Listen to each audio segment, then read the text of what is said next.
95% de la délinquance des rues est le fait de personnes qui sont immigrées ou issues de l'immigration. Et si la quasi-totalité de la délinquance de rue était issue de l'immigration? C'est en tout cas ce qu'affirme Marine Le Pen depuis plusieurs semaines. Oh My Fake vous propose d'y voir plus clair.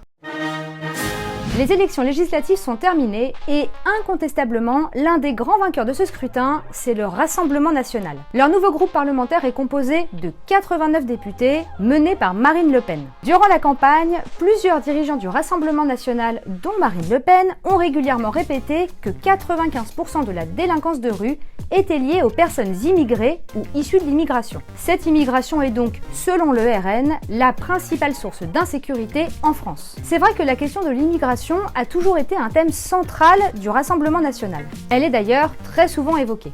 Il faut arrêter l'immigration massive et anarchique.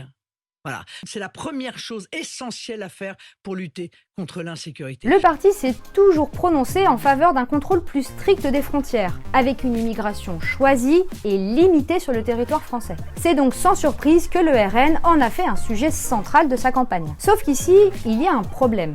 Ce chiffre de 95% annoncé par Marine Le Pen, qui s'appuie sur les thèses d'un criminologue, est en fait très difficilement vérifiable.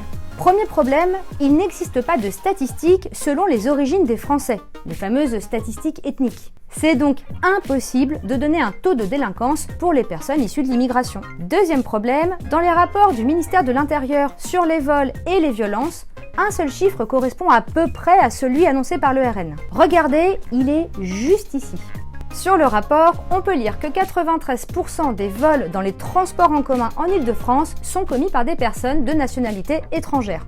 Le ministère explique qu'il s'agit presque toujours de pickpockets liés à des réseaux étrangers et qui agissent le plus souvent en bande organisée dans le métro parisien. Oui, sauf que le métro parisien, ça ne représente pas tous les transports en commun, ni d'ailleurs toute la délinquance, et ni même toute la France. Méfiance donc face aux approximations et aux informations invérifiables. Parfois, elles peuvent prêter à confusion.